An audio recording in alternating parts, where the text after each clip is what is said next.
Night 3 of the National Republican Convention is now in the books. Just a few minutes ago, Ohio Senator J.D. Vance finished speaking as the Republican nominee for vice president. Joining us in studio tonight with reaction and analysis of Vance's speech is political reporter Rick Albin. And Rick, what's your initial reaction?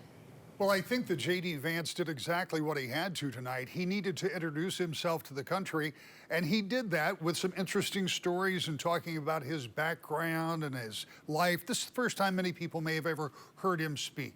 The 39-year-old Marine veteran and one-time critic of Trump, he took a steady but firm approach to being Donald Trump's running mate. He talked a lot about some of the issues important to both of them. Now, I will tell you that some Democrats are saying that he is a clone, and when it comes to policy, that may be, but there are a bunch of differences between he and Donald Trump. We're going to talk about that in a minute. But as he began speaking tonight, and of course mentioned he was a senator from Ohio, the Ohio delegation started chanting, "Ohio," and he responded like this.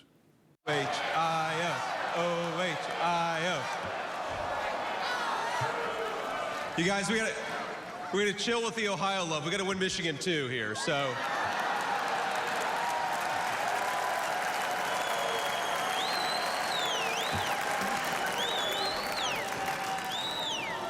My friends, tonight is a night of hope, a celebration of what America once was, and with God's grace, what it will soon be again.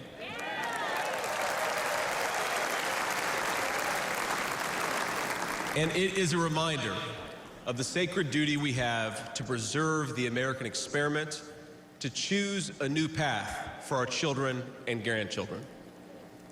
But as we meet tonight, we cannot forget that this evening could have been so much different.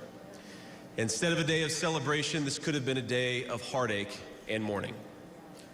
For the last 8 years, President Trump has given everything he has to fight for the people of our country.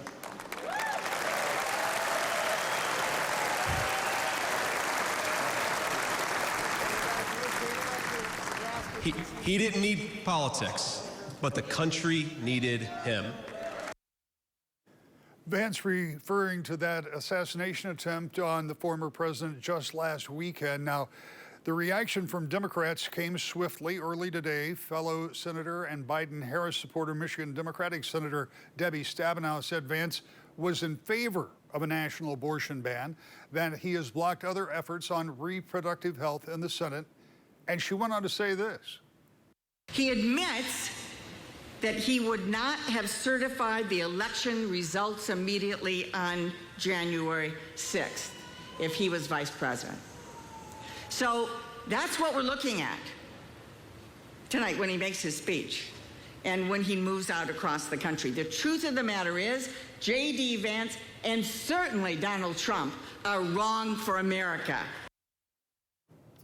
So you can see the battle lines have been set up. I will say that tonight during the convention was the first time we'd heard about the old grievances, about a stolen election and all of the lawsuits and charges against the former president.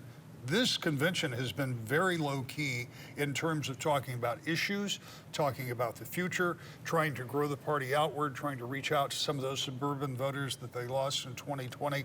And it was Donald Trump Jr.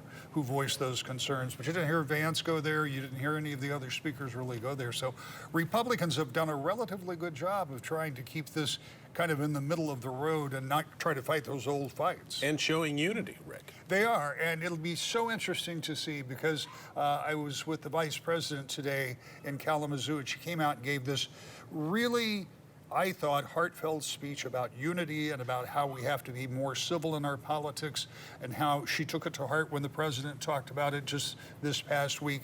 Now I want to see what Donald Trump says. Will he follow through with the same kind of words and actions? Because if he does, it'll be a sea change for this race, a race that's already got a bunch of changes that are, and moving parts that are swirling around.